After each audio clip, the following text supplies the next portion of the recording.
이 나라는 내 딸 주의 너의 것이다. 그 시각 김여정과 김한솔은 함께 있었습니다. 70년이면 충분하다, 한솔아. 잘못된 역사는 우리 세대에서 끝내야 해. 내 손에 묻은 피는 내가 안고 가마. 너는 이 땅에 진짜 아침을 가져와라. 이건 가문에 대한 반역이 아닙니다. 70년 동안 멈춰버린 한반도의 심장을 다시 뛰게 하려는 우리의 마지막 속죄입니다. 북조선 인민 여러분, 저는 김정남의 아들 김한솔입니다. 오늘 우리는 진정한 해방을 맞이할 것입니다. 70년 독재의 사슬을 끊기 위해 손을 잡은 두 사람. 한반도의 운명을 바꿀 거대한 서막이 지금 시작됩니다. 본격적인 이야기 시작 전 구독과 좋아요를 눌러주시면 자유를 찾아온 이들에게 큰 힘이 됩니다.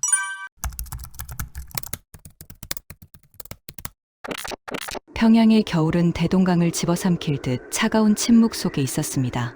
만수대 언덕 위 거대한 동상들은 북풍을 맞으며 평양 시내를 굽어보고 있었고, 그 그림자 아래 자리 잡은 노동당 본부 청사의 복도는 구두 굽소리조차 죄악처럼 느껴질 만큼 무거운 정적에 잠겨 있었습니다.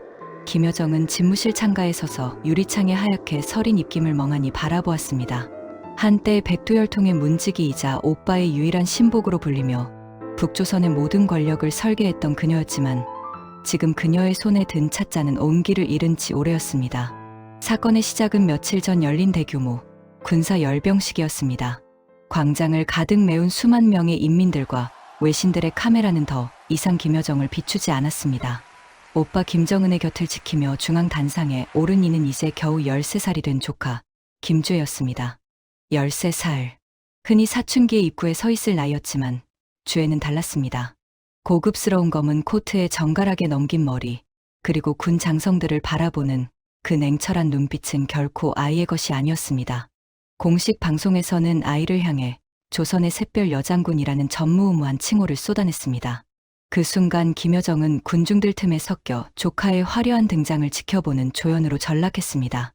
당 중앙위원회 서열 명단에서 자신의 이름이 교묘하게 뒷줄로 밀려난 것을 확인했을 때 그녀는 그것이 자신의 시대가 저물고 있음을 알리는 조종임을 직감했습니다. 모욕은 거기서 그치지 않았습니다.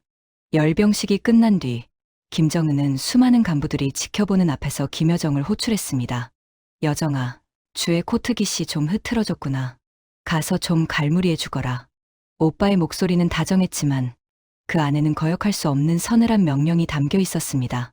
수만 명의 장병이 지켜보는 가운데 김여정은 무릎을 꿇고 앉아 13살 조카의 코트깃을 바로잡아야 했습니다. 그때 고개를 든 김여정의 눈에 주혜의 시선이 걸렸습니다.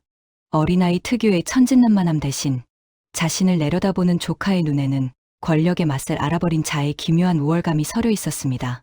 주혜는 고맙다는 말 대신 가볍게 고개를 까딱였고, 김정은은 그 모습을 보며 만족스러운 듯 터 웃었습니다. 그것은 김여정이 실권자에서 한낱 시종으로 내려앉았음을 만천하에 공표하는 잔인한 의식이었습니다.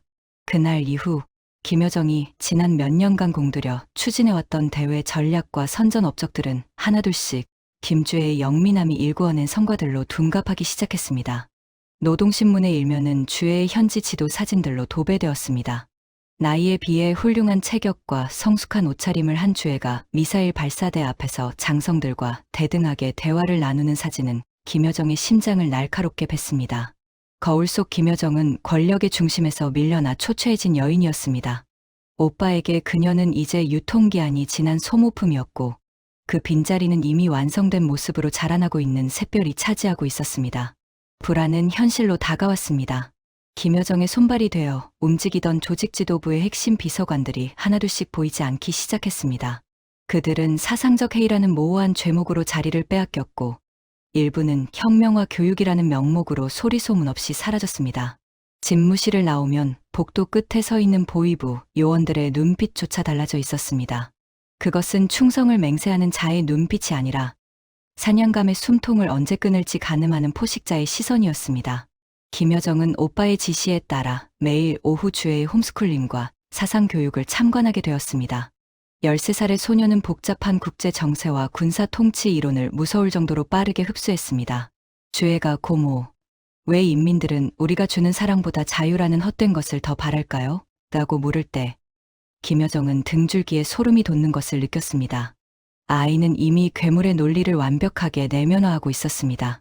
어느 날 저녁, 김여정은 군부의 노장군들이 13살 소녀 주애에게 머리를 조아리며 충성서약을 하는 장면을 직역했습니다. 수십 년간 전장을 누비고 훈장을 가득 탄 노병들의 눈에는 자괴감이 서려 있었지만 그들은 생존을 위해 아이의 발등에 입을 맞췄습니다.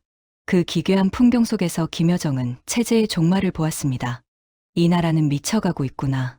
오빠는 저 아이를 위해 나를, 그리고 이 나라의 미래를 제물로 바치려 하는구나.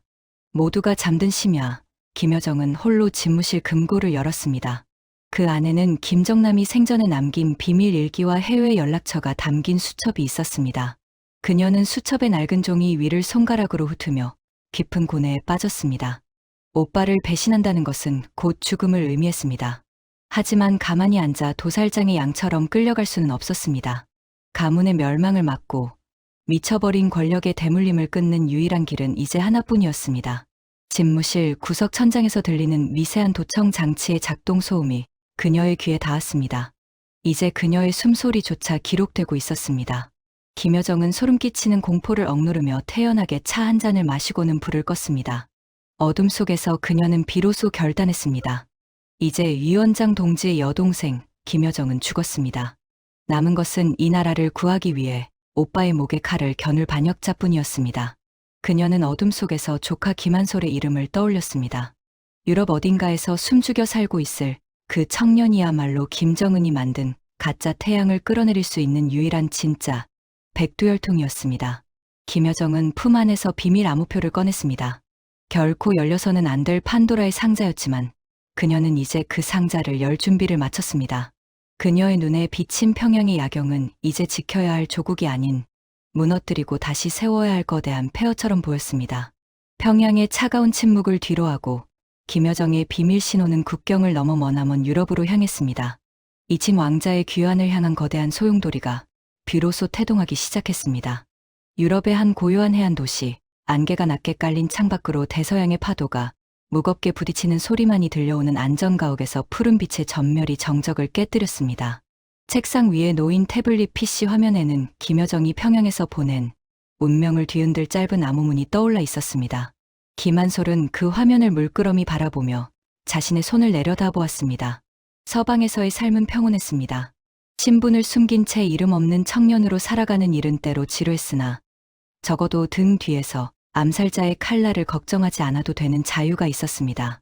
그러나 고모가 보낸 이 짧은 메시지는 그가 10여 년간 도망쳐온 과거가 마침내 그를 따라잡았음을 의미했습니다. 가문의 죄를 함께 갚자는 그 한마디는 그가 평생 가슴 깊은 곳에 묻어두었던 거대한 응어리를 건드렸습니다.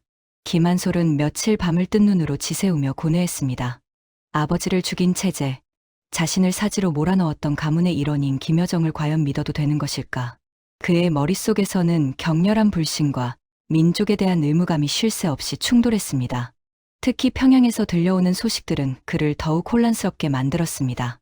13살에 불과한 어린 조카 주애가 벌써부터 노련한 정치인 같은 모습으로 군부를 장악하고 있다는 이야기는 이 기괴한 권력 세습이 멈추지 않는 한 북조선의 어둠은 영원히 거치지 않을 것임을 예고하고 있었습니다. 김한솔은 거울 앞에 서서 자신의 얼굴을 응시했습니다. 그곳에는 죽은 아버지 김정남의 선한 눈매와 그토록 증오했던 할아버지의 날카로운 턱선이 묘하게 섞인 한 남자가 서 있었습니다. 그는 결심했습니다. 유령처럼 숨어 지내는 삶을 끝내고 자신의 뿌리가 내린 그 거칠고 메마른 땅으로 돌아가 비극의 사슬을 직접 끊어내야만 했습니다. 그는 곧바로 고모에게 답신을 보냈습니다. 고모님이 정말로 인민을 생각하신다면 증거를 보이십시오. 단순한 복수심이 아니라 진정한 변화를 원한다는 확신이 필요했습니다. 몇 시간 뒤 용량을 가늠할 수 없는 거대한 데이터 뭉치가 전송되었습니다. 그것은 북한 내부의 극비 군사 배치도와 고위 간부들의 실시간 동선이 담긴 김여정만이 접근할 수 있는 국가 기밀의 정수였습니다. 김여정은 자신의 목숨을 담보로 조카에게 패를 보여준 셈입니다. 지도를 훑어내려 가던 김한솔의 눈이 가늘게 떨렸습니다. 그 지도 안에는 평양을 수호하는 탱크 부대의 배치뿐만 아니라 김정은의 지하 벙커로 향하는 비밀 통로까지 상세히 기록되어 있었습니다. 이것은 단순한 반란의 초대장이 아니라 새로운 한반도를 설계하기 위한 정교한 청사진이었습니다. 확신을 얻은 김한솔은 자신을 보호해주던 대한민국 정보기관의 비밀 연락망에 접속했습니다. 박 팀장이라 불리는 노련한 요원과의 비밀 회동은 파리의 한 한적한 공원에서 이루어졌습니다. 박 팀장은 김한솔의 폭탄 선언에 경악을 금치 못했습니다. 평양으로 들어가겠다고요? 김여정의 제안은 함정일 확률이 높습니다. 당신은 그들의 가장 위험한 정적입니다. 박 팀장의 경고에도 김한솔의 눈빛은 흔들림이 없었습니다. 함정이라 해도 가야 합니다. 제가 가지 않으면 제 고향은 영원히 저 미친 독재의 굴레에서 벗어나지 못할 겁니다. 저는 복수가 아니라 구원을 위해 갑니다. 김한솔은 그 자리에서 대한민국 주도의 평화 통일을 전제로 한 비밀 잠입 지원을 요청했습니다. 대한민국 정보사령부는 이 전례 없는 작전을 위해 그림자라 명명된 최정예 호위팀을 구성했습니다. 작전은 치밀하고 조용하게 진행되었습니다. 김한솔은 자신의 얼굴을 지우기 위해 특수 분장과 성형 기술을 동원했고 유창한 영어와 서구적 매너 대신 북한 해군 장교의 거친 말투와 태도를 몸에 익혔습니다. 훈련을 마친 그는 칠흑 같은 어둠이 내려앉은 어느 날 밤 대한민국 해군 소속의 최신형 소형 잠수정에 몸을 실었습니다. 수십 미터 아래 수압이 선체를 짓누르는 기분 나쁜 소리를 들으며 김한솔은 폐쇄공포와 싸워야 했습니다. 그는 품 안에 넣은 낡은 종이 뭉치를 만졌습니다. 그것은 그가 유럽에서 공부하며 틈틈이 초안을 잡았던 자유한반도를 위한 신헌법이었습니다. 왕이 다스리는 나라가 아닌 인민이 주인이 되는 상식의 나라. 그는 그 종이 뭉치에 자신의 모든 희망을 걸었습니다. 잠수정이 남포항 인근의 외딴 해안가에 다다랐을 때 김한솔은 조심스럽게 갑판 위로 올라왔습니다. 코끝을 찌르는 비릿한 바닷바람과 알싸한 흙냄새가 그를 반겼습니다. 조국이구나. 10여 년 만에 밟아보는 고향의 흙은 차갑고 거칠었지만 그의 발바닥에 닿는 감촉은 그 어느 때보다 뜨거웠습니다. 해안가 숲속에서 미리 대기하고 있던 김여정의 비밀 호위대가 나타났을 때 긴장감은 극에 달했습니다. 서로를 향해 총구가 겨눠졌고 차가운 금소금이 정적을 깼습니다. 하지만 김여정이 직접 건네준 비밀 인식표를 확인하자 병사들은 거칠게 숨을 몰아쉬며 총을 내렸습니다. 그들의 눈에는 공포와 경외심이 교차하고 있었습니다. 백두의 장손이 돌아왔다는 사실은 그들에게도 믿기지 않는 기적과 같았습니다. 호위대장의 안내를 받아 도착한 평양 외곽의 비밀 안전가옥은 낡고 허름한 지하 창고였습니다. 무거운 철문이 열리고 먼지 날리는 희미한 조명 아래 김여정이 앉아 있었습니다. 10년의 세월은 그녀의 얼굴에 날카로운 주름을 새겨놓았지만 그 눈빛만큼은 여전히 살아있는 숯불처럼 번뜩였습니다. 김한솔이 방 안으로 들어서자 김여정은 천천히 자리에서 일어났습니다. 두 사람은 한동안 아무 말 없이 서로를 바라보았습니다. 혈육이자 원수였고 공범이자 동지가 될 두 사람의 시선이 공중에서 엉켰습니다. 김여정이 먼저 침묵을 깨고 입을 열었습니다. 너를 다시 보게 될 줄은 몰랐다. 내 아버지를 많이 닮았구나. 그녀의 목소리는 미세하게 떨리고 있었습니다. 김한솔은 고개를 숙이는 대신 김여정의 눈을 똑바로 응시했습니다. 고모님이 저를 부른 이유가 정말로 인민을 위해서입니까? 아니면 오빠에 대한 복수 때문입니까? 저는 명확한 대답이 필요합니다. 제 목숨을 걸고 온 곳이니까요. 김여정은 씁쓸하게 웃으며 의자에 주저앉았습니다. 복수? 그런 건 사치다. 한솔아. 지금 평양은 미쳐가고 있어. 내 조카 주애는 13살에 권력의 맛을 알아버렸고 인민들은 굶어 죽어가는데 오빠는 해퍼튼만 만지고 있지. 이대로 두면 우리 가문도 우리 민족도 다 끝장이다. 나는 살고 싶어서 너를 불렀다. 그리고 이 지옥을 끝내고 싶어서 불렀다. 그날 밤 두 사람은 차가운 지하실에서 밤을 지새우며 한반도의 미래를 설계하기 시작했습니다. 김여정은 군부 내 포섭 가능한 명단을 읊었고 김한솔은 남측과 연계한 경제 재건 방안을 설명했습니다. 밖에서는 보위부의 순찰차가 요란한 사이렌을 울리며 지나갔지만 지하의 두 사람은 이미 공포를 초월해 있었습니다. 김한솔은 고모의 야윈 손을 가만히 잡았습니다. 고모님, 우리는 지금 가장 위험한 길을 걷고 있지만 가장 옳은 길을 걷고 있는 것이기도 합니다. 김여정은 조카의 손을 맞잡으며 처음으로 옅은 미소를 지었습니다. 이제 혁명의 서막이 올랐습니다.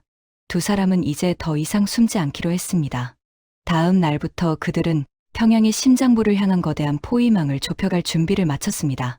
평양의 새벽은 차가운 안개 속에 잠겨 있었습니다. 김한솔은 서구의 세련된 옷차림을 벗어 던지고 거친 질감의 북한해군 장교복으로 몸을 감싼 채 평양 외곽의 낡은 안전가옥에서 가쁜 숨을 몰아쉬었습니다. 창틈으로 보이는 평양의 풍경은 멀리서 본 화려함과는 달리 앙상한 뼈대만 남은 건물들과 빛바랜 선전 구호들이 뒤섞인 기괴한 정적 속에 놓여 있었습니다. 그는 이제 유령이 되어 자신의 고향이자 사지인 평양의 심장부로 한 걸음 더 다가서고 있었습니다. 가택연금이라는 삼엄한 감시를 뚫고 야밤에 이곳까지 달려온 김여정은 10여 년 만에 마주한 조카의 모습에 잠시 숨이 멎는 듯했습니다.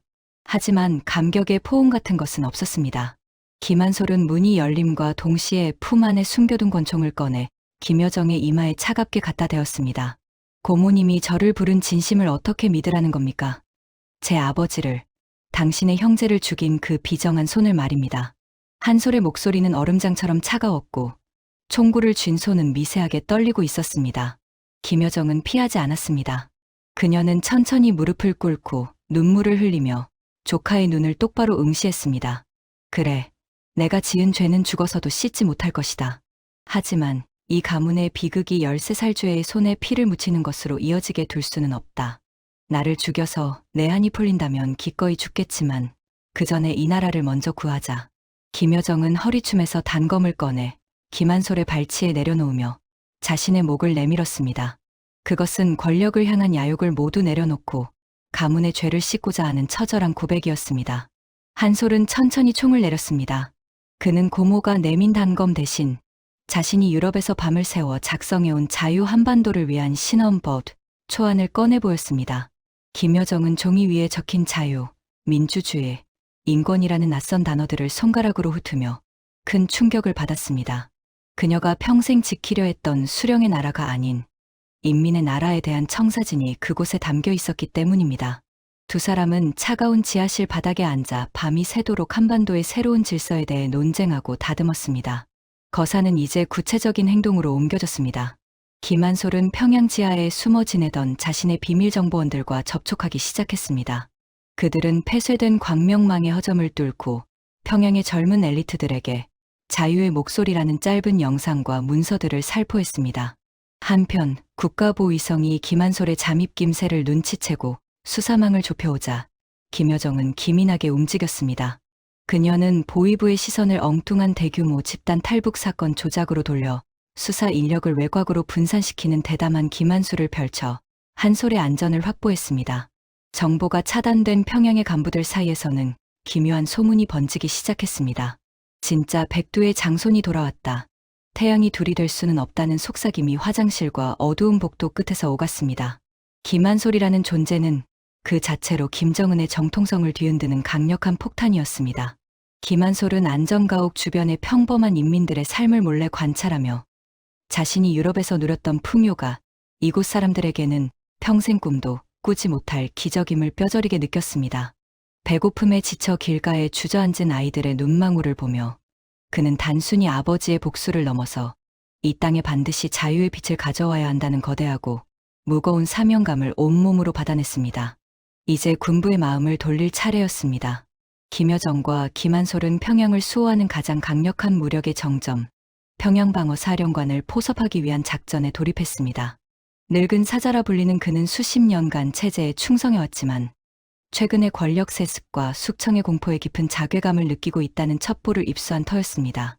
김여정은 사령관에게 보낼 짧은 암호문이 담긴 인장을 김한솔의 손에 쥐어주었습니다. 그것은 70년 독재의 성벽에 결정적인 균열을 내기 위한 첫 번째 망치질이었습니다. 밤이 깊어지자 김한솔은 다시 해군 장교복의 옷깃을 세우고 평양방어사령부의 은밀한 회동 장소로 향했습니다. 등 뒤로 보이는 평양의 야경은 화려했으나 김한솔은 그것이 머지않아 무너져 내릴 모래성과 같음을 알고 있었습니다. 그는 이제 가문의 유령이 아닌 한반도의 미래를 짊어진 혁명가가 되어 독재의 가장 견고한 방패 속으로 걸어 들어갔습니다. 다음 날 아침, 평양의 태양은 어제와 같겠지만 그 빛이 비추는 세상은 이미 돌이킬 수 없는 거대한 소용돌이의 한복판에 놓이게 될 것이었습니다. 평양의 밤은 화려한 전등 장식으로 빛나고 있었으나 그 화려함은 오직 한 사람, 혹은 한 일가만을 위한 가식적인 치장이었습니다. 김주의 13번째 생일을 기념하는 연회장 안은 전 세계에서 공수의 온산의 진미와 최고급 와인 향기로 가득했습니다. 연회장의 중앙, 이제는 제법 숙녀의 티가 나는 김주애가 오만한 미소를 지으며 앉아 있었고, 그 앞에는 가슴팍에 훈장을 빽빽하게 단 노장군들이 줄을 지어 서 있었습니다. 평생을 전장에서 보내고 공화국을 수호해 왔노라 자부하던 백전 노장들이 이제 막 사춘기에 접어든 아이의 발치에 머리를 조아리며 충성을 맹세하는 광경은 기이하다 못해 처참했습니다. 평양방어 사령관은 자신의 차례가 다가올수록 입안이 바싹 타들어가는 것을 느꼈습니다. 그는 자신의 무릎이 바닥에 닿는 순간 군인으로서의 마지막 자긍심이 바스러지는 소리를 들었습니다. 연회가 무르익을 무렵 김여정은 그림자처럼 사령관의 곁으로 다가갔습니다. 그녀는 샴페인 잔을 든 채 조용히 속삭였습니다. 사령관 동지, 오늘따라 어깨가 많이 무거워 보이십니다. 수십 년간 이 나라의 방패였던 당신의 그 어깨가 고작 13살 아이의 재롱잔치를 받쳐주는 기둥이 되어버렸으니 말이오. 사령관은 대답 대신 잔을 꽉 쥐었습니다. 여정의 목소리는 낮았지만 송곳처럼 날카로웠습니다. 장군님의 그 빛나는 훈장들이 주의 옷장에 걸린 인형 옷보다 가치 없게 취급받는 현실이 원통하지도 않으십니까? 오빠는 이제 당신들을 동지가 아니라 자신의 딸을 위한 소모품으로 보고 있습니다. 그녀는 슬쩍 품 안에서 서류 한 장을 꺼내 보였습니다. 그것은 김정은이 직접 서명한 군부 세대교체 및 숙청 명단이었습니다. 사령관의 이름은 이미 붉은 줄로 그어져 있었습니다. 사령관은 그 문서를 본 순간 온몸의 피가 차갑게 식는 것을 느꼈습니다. 평생을 바친 충성의 대가가 토사구팽이라니. 그가 절망과 분노 사이에서 방황할 때 연회장의 어두운 구석방으로 그를 이끈 것은 김여정의 은밀한 손길이었습니다. 그곳에는 해군 장교복을 입은 청년, 김한솔이 기다리고 있었습니다. 사령관은 처음 보는 청년의 모습에서 묘한 압도감을 느꼈습니다. 한솔은 말없이 자신의 목에 걸린 목걸이를 꺼내 보여주었습니다. 그것은 김정일이 김정남에게 주었던 오직 백두의 적통만이 가질 수 있는 비밀 인장이었습니다. 사령관님, 저는 권력을 탐하러 온 것이 아닙니다. 군인이 군인답게 살 수 있는 나라, 더 이상 어린아이의 호위병 노릇에 자괴감을 느끼지 않아도 되는 조국을 만들고 싶을 뿐입니다. 한솔의 목소리는 부드러웠지만 그 안에는 거부할 수 없는 정통성의 무게가 실려 있었습니다. 사령관은 김한솔의 눈 속에서 자신이 젊은 시절 보았던 백두산 호랑이의 기상을 보았습니다. 반면 연회장에서 거드름을 피우며 콘약을 마시는 김정은은 더 이상 그에게 위대한 지도자가 아닌 미쳐버린 폭군에 불과했습니다. 사령관은 자신의 내면에서 거대한 둑이 무너지는 것을 느꼈습니다. 내가 지키려 했던 것은 조국인가? 아니면 저 미친 일가의 탐욕인가? 김여정은 사령관의 흔들리는 눈빛을 놓치지 않고 쐐기를 박았습니다. 사령관 동지, 이미 당신의 가족들은 제 사람들에 의해 안전한 곳으로 옮겨졌소. 보위부의 칼날로부터 자유로워지셨으니 이제 군인으로서 마지막 결단을 내리시지요. 결국 늙은 사자는 무릎을 꿇었습니다.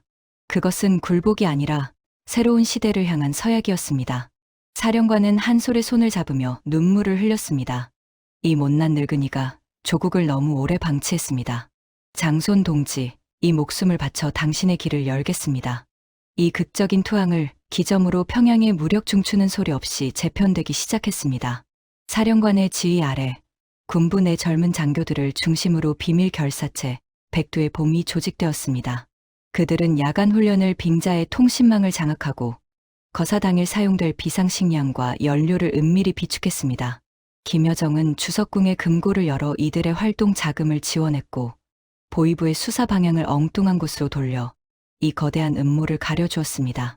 가장 결정적인 순간은 평양 인근의 핵심 탱크 사단장이 반란군 지지 의사를 표명했을 때였습니다. 탱크 사단장은 열병식에서 김주애의 애교 섞인 칭찬 한마디에 억지 웃음을 지어야 했던 자신의 모습에 극심한 회오를 느끼고 있었습니다. 그는 사령관의 밀사를 만나자마자 자신의 권총을 탁자 위에 내려놓으며 결단을 보였습니다. 탱크의 포시는 인민을 향해서는 안 됩니다. 그 포구가 정작 어디를 향해야 하는지 이제야 알 것 같습니다. 이제 평양을 에워싸고 있는 거대한 강철의 성벽은 김정은이 아닌 김여정과 김한솔의 명령을 기다리는 거대한 송곳이 되었습니다. 평양의 공기는 이제 폭풍 전야의 정적처럼 무겁게 가라앉았습니다. 김정은은 자신을 향한 찬양의 강도가 높아질수록 자신의 권력이 더욱 견고해진다고 믿었지만 그것은 김여정이 정교하게 설계한 환상일 뿐이었습니다. 김한솔은 안전가옥에서 지도 위에 붉은 선을 그으며 다가올 태양절을 응시했습니다. 이제 모든 준비는 끝났습니다. 군부의 심장은 이미 돌아섰고 남은 것은 평양의 모든 눈과 귀를 마비시킬 정보의 거미줄을 끊어내는 일뿐이었습니다. 김여정은 집무실에서 김정은이 보낸 주애를 위한 새 기념비 건설 계획을 읽으며 차갑게 미소 지었습니다.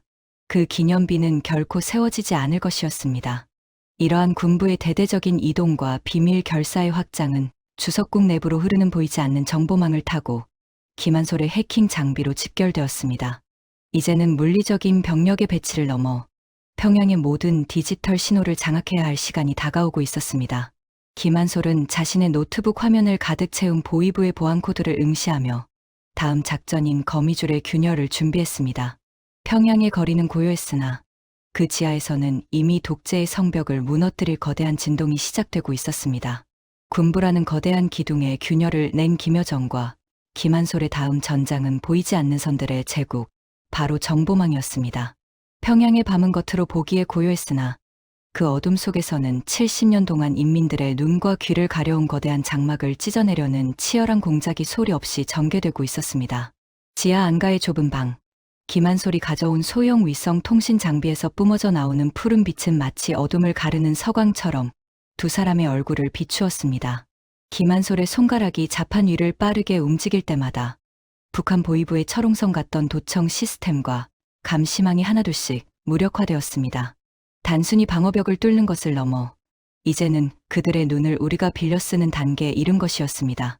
김여정은 그 푸른 광원 옆에서 조카의 옆얼굴을 물끄러미 바라보았습니다. 서구의 최첨단 기술로 무장한 청년의 손끝에서 북조선의 운명이 바뀌고 있다는 사실이 새삼 경이로우면서도 두려웠습니다. 김한솔은 보위부 서버 깊숙한 곳에 사이버 트로이 목마를 심어두었습니다. 이는 거사 당일 평양의 모든 통신을 한순간에 마비시키고 오직 반란군만이 공유할 수 있는 특수 채널을 열기 위한 결정적 장치였습니다. 김여정은 이 정보력을 바탕으로 김정은에게 보고되는 일일 동향 보고서를 정교하게 가공했습니다. 군부 내에서 피어오르는 반란의 기운은 태양절을 향한 열띤 충성 경쟁으로 둔갑했고 실제적인 위협들은 사소한 해프닝으로 치부되어 보고서에서 삭제되었습니다. 김정은은 자신이 여전히 완벽한 통제 아래에 있다고 믿으며 안심했지만 그 안심은 김여정이 설계한 치명적인 덫이었습니다. 하지만 평양의 거미줄은 그리 호락호락하지 않았습니다. 보위부 내에서도 사냥개라 불리는 집요한 강경파 요원 하나가 김여정의 최근 행보를 의심하기 시작했습니다. 그는 김여정의 집무실 근처에서 발생하는 미세한 전파 발신원과 사라진 측근들의 행방을 집요하게 추적하며 그녀의 뒤를 밟았습니다. 위기를 직감한 김여정은 평범한 대처로는 이 의심의 싹을 자를 수 없음을 깨달았습니다. 그녀는 주석궁 내 자신의 개인 기도실에서 극단적인 연극을 준비했습니다. 날카로운 칼날로 자신의 왼쪽 팔을 깊게 그은 것입니다.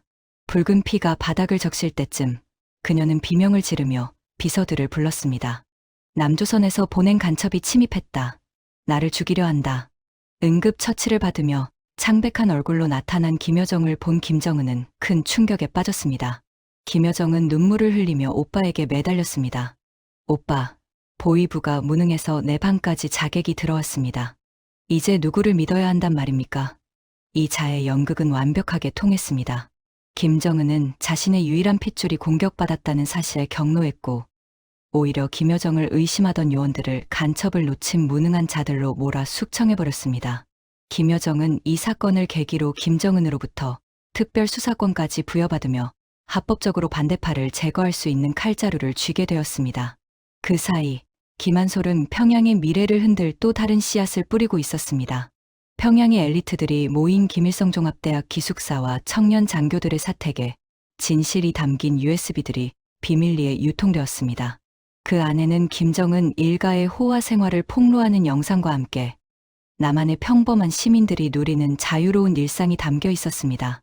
13살 주애가 수천만 원짜리 코트를 입고 나올 때 인민의 아들들은 굶주림에 쓰러져가는 대비 영상은 청년들의 가슴 속에 걷잡을 수 없는 분노와 회의감을 심어주었습니다. 김정은은 평양 시내에 흐르는 이 기묘한 정적과 보이지 않는 의심을 본능적으로 감지했습니다. 그는 밤마다 환청에 시달리며 거실을 서성였고 곁에 있는 리설주조차 믿지 못해 음식 기미를 시켰습니다. 리설주는 이런 남편의 관계를 지켜보며 김여정의 집무실을 찾아와 날선 경고를 던졌습니다. 위원장 동지, 당신이 무슨 불을 지피고 있는지 모르겠지만 그 불길이 결국 당신까지 태우게 될 것입니다. 주의 앞길을 막는 자는 누구든 용서치 않을 것입니다. 하지만 김여정은 리설주의 눈을 똑바로 응시하며 차갑게 대답했습니다. 언니, 지금 걱정해야 할 것은 주의 앞날이 아니라 우리 모두의 목숨입니다. 대한민국 정부와의 협력도 비밀리에 정점을 향해 가고 있었습니다. 김여정은 대한민국 정보사령부와 연결된 위성 채널을 통해 거사 당일의 군사적 지원과 인도적 물자 투하 계획을 확정지었습니다.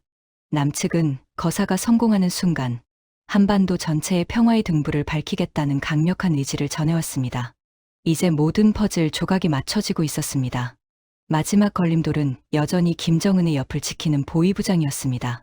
그는 김여정의 자해 연극에도 불구하고 집요하게 사건 현장을 재조사하며 진실에 다가가고 있었습니다. 그가 김한솔의 은신처 좌표를 특정하기 직전 김여정은 선제적인 공격을 선택했습니다. 그녀는 보위부장을 비밀 회동으로 유인한 뒤 미리 준비한 돕침을 사용해 그를 흔적 없이 제거했습니다. 그의 죽음은 심장마비로 처리되었고 이로써 반란군을 위협하던 가장 큰 정보의 눈이 감겼습니다. 김여정은 집무실 창가에 서서 멀리 남쪽 하늘을 바라보았습니다. 이제 태양절까지 남은 시간은 단 며칠이었습니다. 그녀는 품 안에서 김한솔이 보내온 메시지를 확인했습니다.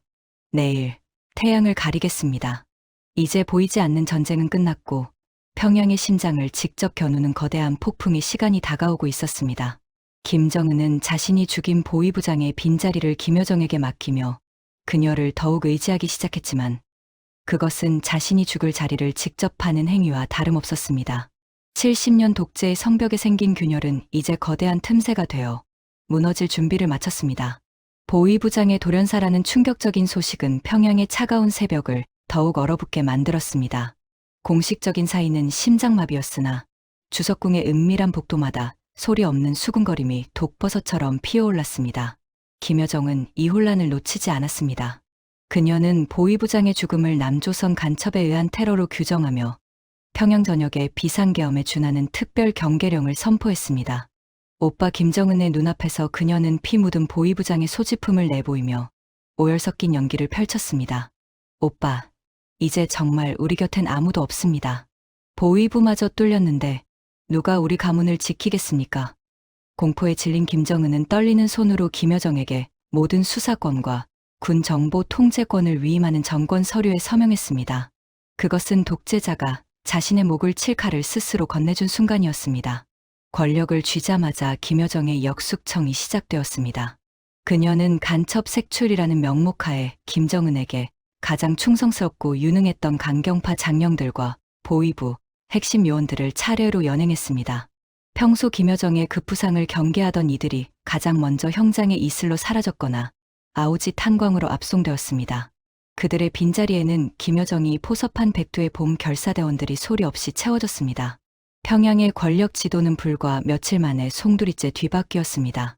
김정은은 자신의 주변에서 충신들이 사라지는 것을 보면서도 그것이 자신을 지키기 위한 김여정의 결단이라고 굳게 믿었습니다.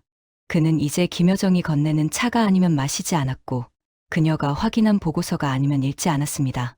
지하 안가에서 이 모든 과정을 지켜보던 김한솔은 고모의 변화에 깊은 전율을 느꼈습니다. 모니터를 통해 비치는 김여정의 눈빛은 더 이상 조카를 걱정하던 고모의 것이 아니었습니다. 그녀는 목적을 위해 수단과 방법을 가리지 않는 차가운 기계처럼 변해가고 있었습니다. 김한솔이 비밀 접견에서 고모님, 꼭 이렇게까지 피를 흘려야 합니까? 우리가 만들려는 세상은 이런 것이 아니지 않았습니까? 라고 물었을 때 김여정은 피로 물든 자신의 손을 가만히 내려다보며 대답했습니다. 한솔아, 내가 괴물이 되어야 내가 천사가 될 수 있다. 이 땅의 모든 더러운 피는 내가 다 뒤집었을 테니 너는 오직 인민의 눈물을 닦아줄 깨끗한 손으로 남거라. 그 말 속에 담긴 처절한 희생과 광기에 김한솔은 할 말을 잃고 고개를 숙였습니다. 김정은의 상태는 날이 갈수록 악화되었습니다. 그는 밤마다 주석궁 복도를 떠도는 아버지와 할아버지의 환영을 보았고 자신이 처형한 사람들의 비명소리가 들린다며 괴로워했습니다. 리설주와 김주애조차 그의 발작적인 의심에서 자유롭지 못했습니다. 유일하게 곁을 지키는 이는 김여정뿐이었습니다. 김여정은 발작하는 오빠를 품에 안고 자장가를 부르듯 나직하게 속삭였습니다. 오빠, 걱정하지 마세요. 내가 다 해결할게요. 태양절만 지나면 모든 게 예전으로 돌아갈 거예요. 하지만 그녀의 시선은 이미 김정은의 어깨 너머 주석궁 벽면에 걸린 한반도 지도를 향해 있었습니다. 태양절 열병식을 사흘 앞두고 김여정은 모든 행사 진행권과 병력 재배치권을 장악했습니다. 그녀는 수령 결사옹위를 명분으로 김정은의 친위대인 호위사령부 병력을 외곽으로 돌리고 그 자리에 평양방어사령부 소속의 반란군 탱크 부대들을 배치했습니다. 표면적으로는 가장 강력한 방어벽을 세운 것이었으나 실제로는 김정은의 심장부에 칼날을 들이댄 격이었습니다. 13살 주에는 고모의 이런 변화를 본능적으로 감지한 듯 연회장 구석에서 김여정을 차가운 눈빛으로 쏘아보았습니다. 아이는 이미 권력의 생리를 본능적으로 이해하고 있었지만 김여정의 정교한 포위망 앞에서는 속수무책이었습니다. 거사 전날 밤 김여정은 김한솔에게 마지막 무전 신호를 보냈습니다. 내일 태양을 가리겠다. 이 짧은 문장은 70년 독재를 끝내는 신호탄이자 한반도의 운명을 바꿀 거대한 소용돌이의 시작이었습니다. 김한솔은 방송국 점령을 위한 마지막 코드를 점검하며 창밖의 평양을 보았습니다. 내일이면 저 정적은 깨질 것이고 수많은 인민이 진실의 횃불 아래로 모여들 것입니다. 김여정은 홀로 집무실에서 독배와도 같은 위스키 한 잔을 들이키며 자신의 영혼을 어둠 속에 묻었습니다. 전장과 다음 장은 이제 피할 수 없는 정면 충돌만을 남겨두고 있었습니다. 다음 날 아침 평양의 하늘에는 2개의 태양이 뜰 것이고 그중 하나는 반드시 떨어져야만 했습니다. 태양절을 단 하루 앞둔 평양의 밤은 기이할 정도로 고요했으나 그 정적은 곧 닥쳐올 거대한 폭풍을 머금은 채 무겁게 가려져 있었습니다. 주석궁 내부의 비밀 연회장은 화려한 샹들리에 조명 아래 산의 진미가 가득 차 있었지만 그곳을 채운 공기는 얼음장처럼 차가웠습니다. 김정은은 평소보다 더 많은 양의 콘약을 들이켜며 붉게 충혈된 눈으로 연회장에 모인 이들을 하나하나 훑어보았습니다. 그의 곁에는 13살이라고는 믿기지 않을 만큼 냉철한 표정의 김주애와 불안감을 감추지 못한 채 입술을 깨물고 있는 리설주가 앉아 있었습니다. 김정은은 갑자기 잔을 내려놓더니 옆자리에 앉은 김여정의 손을 거칠게 움켜쥐었습니다. 수십 명의 측근이 숨을 죽인 가운데 그의 갈라진 목소리가 연회장을 울렸습니다. 여정아, 너는 이 오빠를 정말로 사랑하느냐? 그 질문은 단순한 애정 확인이 아닌 배신자를 가려내기 위한 짐승의 포효와 같았습니다. 김여정은 전신에 흐르는 소름을 누르며 오빠의 눈을 피하지 않고 응시했습니다. 그녀는 눈앞에 놓인 독한 술잔을 단숨에 비워낸 뒤 서늘한 미소를 지으며 대답했습니다. 오빠, 저는 오빠를 위해 제 영혼을 이미 어둠 속에 팔았습니다. 제 진심을 의심하지 마십시오. 그 말은 김정은에게는 충성 맹세로 들렸겠으나 사실은 조카 김한솔과 약속한 괴물이 되겠다는 다짐의 마지막 확인이었습니다. 같은 시각 연회장 밖 평양의 거리는 보이지 않는 거대한 체스판처럼 움직이고 있었습니다. 김여정의 지휘 아래 포섭된 평양방어 사령부의 탱크 부대들은 엔진 소리를 죽인 채 어둠 속에서 주요 거점인 중앙방송국과 통신성을 에워싸기 시작했습니다. 육중한 철갑이 아스팔트를 긁는 소리는 평양 시민들에게는 단순한 야간 훈련으로 들렸겠지만 그것은 이미 독재의 심장을 겨눈 비수였습니다. 중앙방송국 인근의 지하 안가에서는 김한솔이 떨리는 손으로 마이크와 송출 장비를 점검하고 있었습니다. 그는 유럽에서의 안락한 삶을 버리고 사지로 돌아온 자신의 선택이 틀리지 않았음을 증명하기 위해 다가올 새벽의 첫 한마디를 마음속으로 수천 번 되뇌었습니다. 연회장의 분위기는 김정은의 돌발 행동으로 더욱 위태로워졌습니다. 그는 탁자 위에 놓인 낡은 가죽 가방, 즉 핵미사일 발사 코드가 담긴 검은 가방을 만지작거리며 광기 어린 웃음을 터뜨렸습니다. 누구든 나를 배신하는 놈이 있다면 나는 이 평양 전체를 잿더미로 만들고 지옥으로 갈 것이다. 그의 손가락이 가방의 잠금장치 위를 맴돌 때마다 리설주의 얼굴은 하얗게 질려갔습니다. 리설주는 본능적으로 이 연회가 끝이 아님을 직감하고 김주애의 손을 꼭 잡은 채 지하 대피소로 향할 기회만을 엿보았습니다. 그녀는 이미 주석궁 내부에 흐르는 기묘한 배신의 냄새를 맡고 있었습니다. 김여정은 오빠의 관계를 지켜보며 속으로 조용한 작별을 구했습니다. 어린 시절 함께 눈매를 맞추며 웃던 오빠는 이제 더 이상 존재하지 않았습니다. 눈앞에 있는 것은 권력이라는 괴물에 잡아먹힌 껍데기뿐이었습니다. 그녀는 품 안에 무전기 수신음이 3번 울리는 것을 확인했습니다. 모든 배치가 끝났다는 신호였습니다. 휴전선 너머 대한민국 군부 또한 비상 경계 태세를 최고 수준으로 격상한 채 평양에서 들려올 첫 번째 폭발음을 기다리고 있었습니다.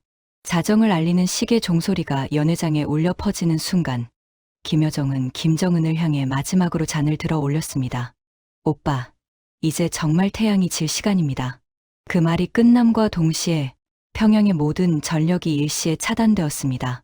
화려했던 주석궁의 샹들리에가 꺼지고 창밖으로 보이던 평양의 야경이 순식간에 암흑 속으로 사라졌습니다. 칠흑 같은 어둠 속에서 김정은의 당황한 비명이 터져 나왔고 김여정은 어둠을 틈타 자리에서 일어났습니다. 70년 독재의 성벽이 무너지는 거대한 정적의 시작이자 새로운 한반도를 향한 피할 수 없는 추격전의 서막이었습니다.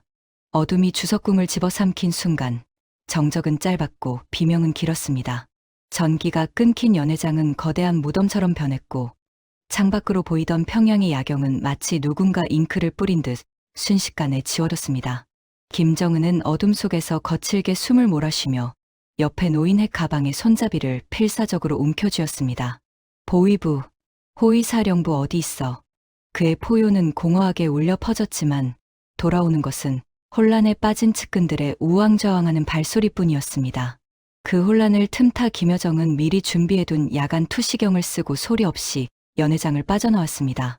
그녀에게 오빠의 비명은 더 이상 두려움의 대상이 아닌 무너져 내리는 구시대의 단말마처럼 들렸습니다. 새벽 4시 평양의 모든 인민반과 사택 그리고 거리의 거대 전광판이 일제히 지직거리며 푸른 빛을 내뿜기 시작했습니다. 전력이 복구된 것이 아니었습니다. 김한솔과 남측 기술진이 미리 심어둔 독립 전력망과 위성 송출 시스템이 가동된 것이었습니다. 잠을 자던 평양 시민들이 눈을 비비며 창밖을 보았을 때 전광판에는 김정은의 얼굴이 아닌 낯설지만 묘하게 익숙한 청년의 얼굴이 나타났습니다. 북조선 인민 여러분, 저는 김정남의 아들 김한솔입니다.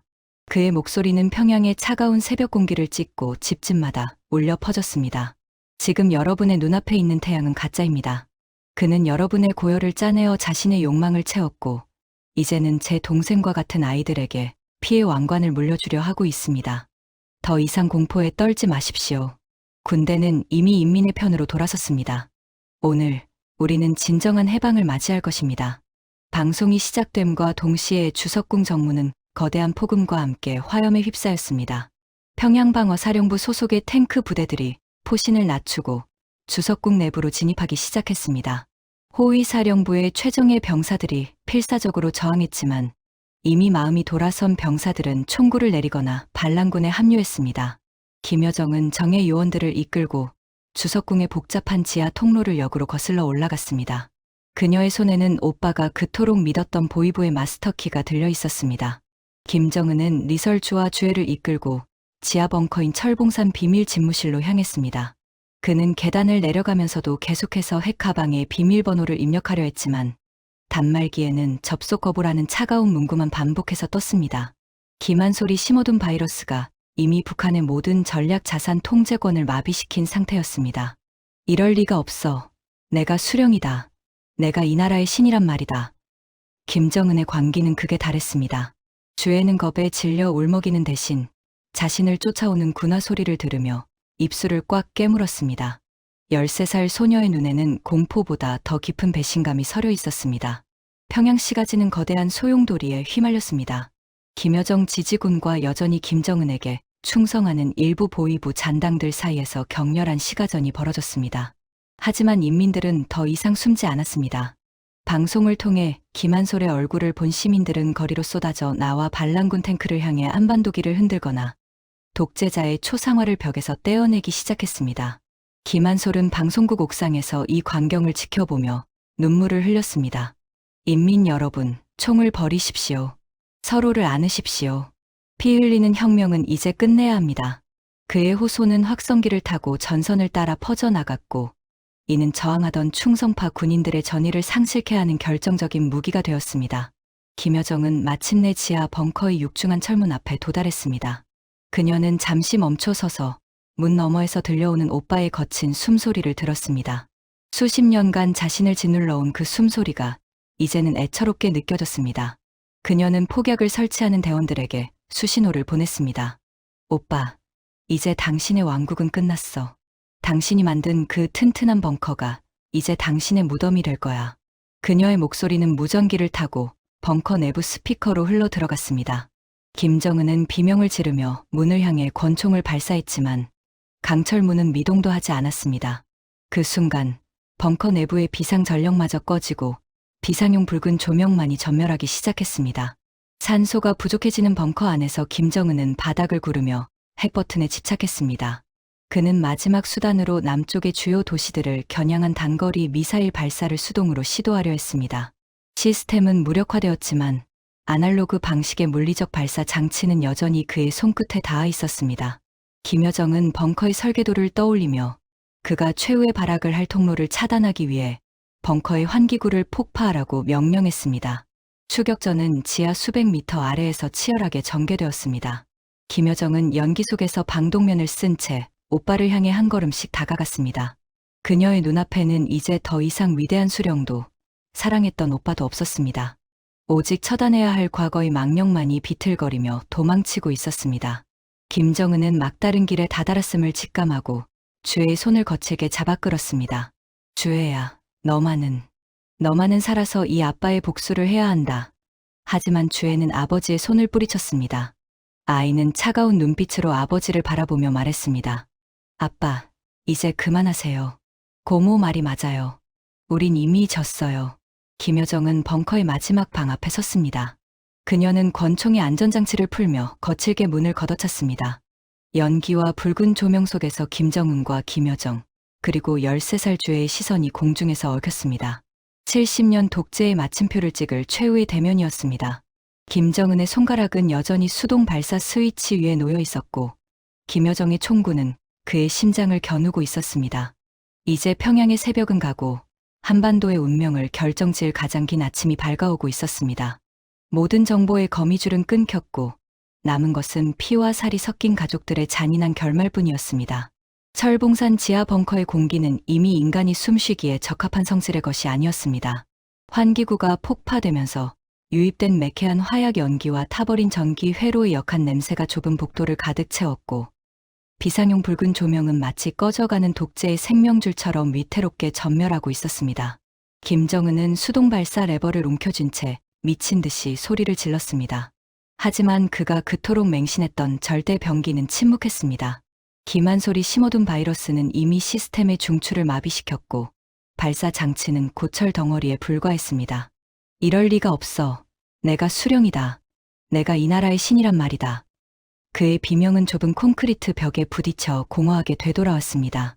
그때 벙커의 마지막 철문이 거대한 폭음과 함께 찢겨나갔습니다. 뿌연 먼지와 연기 속에서 방독면을 쓴 정예의 요원들이 들이닥쳤고 그 선두에는 검은색 전술복 차림의 김여정이 서 있었습니다. 그녀는 천천히 방독면을 벗어 던졌습니다. 매연에 그을린 그녀의 얼굴은 차가운 얼음 조각처럼 굳어 있었고 오빠를 바라보는 눈빛에는 더 이상 일말의 연민도 남아있지 않았습니다.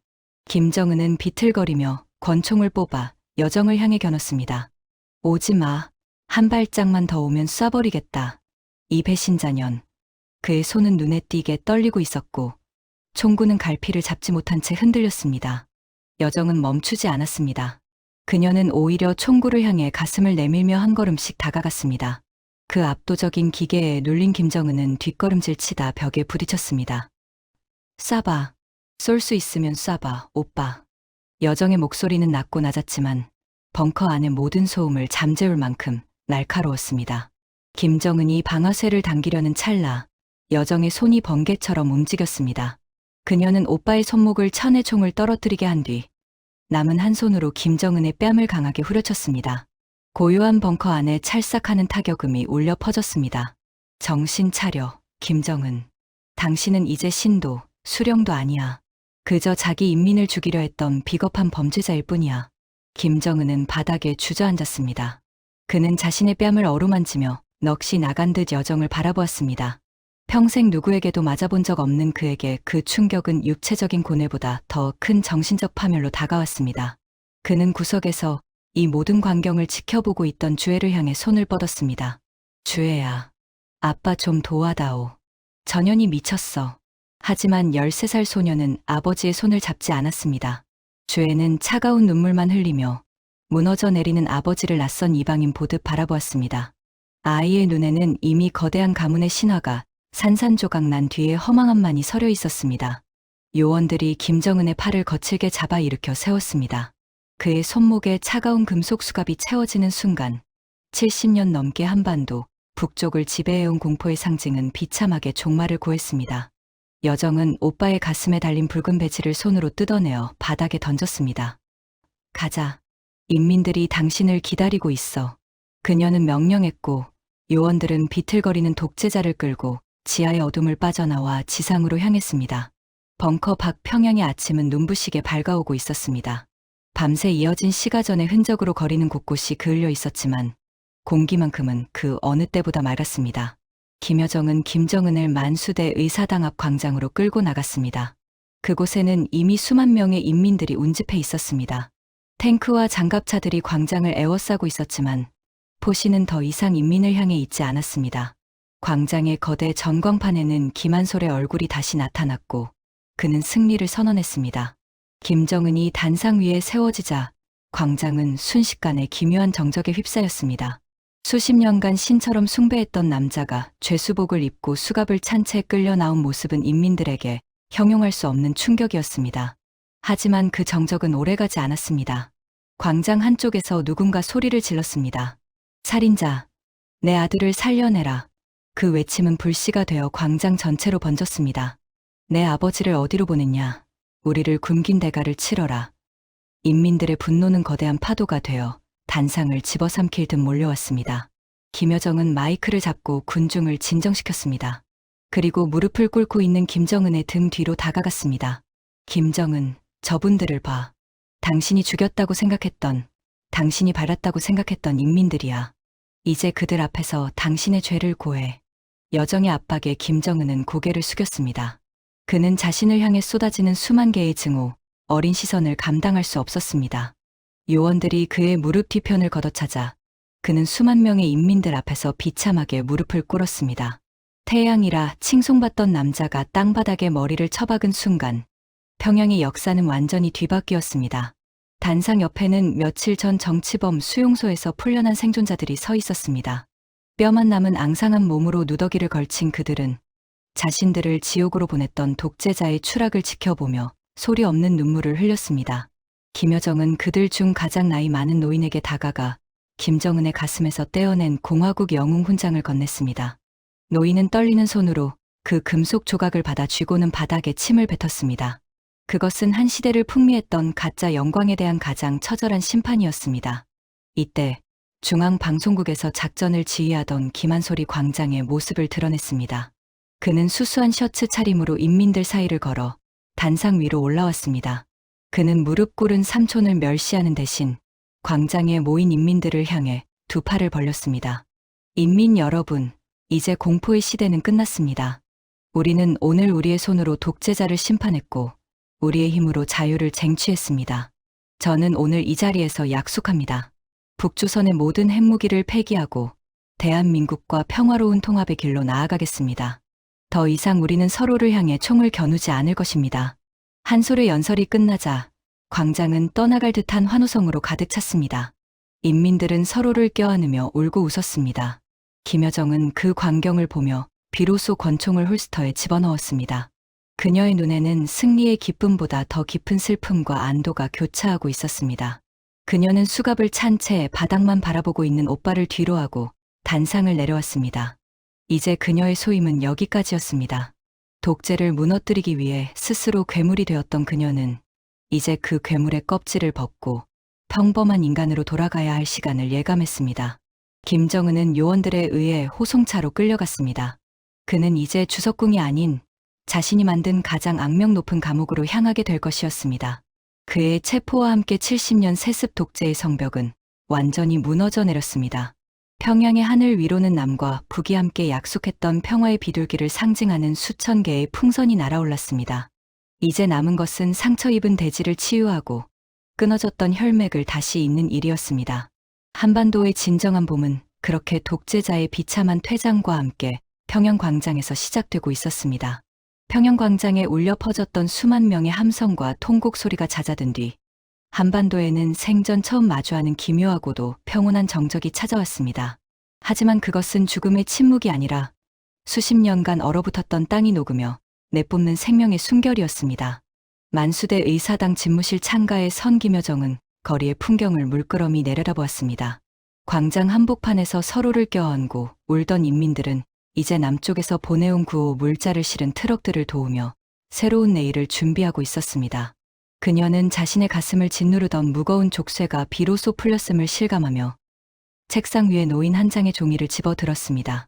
그것은 권력의 유지를 위한 포고문이 아니라 자신의 모든 권한을 내려놓고 스스로 심판의 자리에 서겠다는 잦은 사퇴 및 구속 요청서였습니다. 김여정은 뒤에서 들려오는 김한솔의 발소리에 고개를 돌렸습니다. 두 사람은 이제 더 이상 복수와 음모로 엮인 동지가 아니었습니다.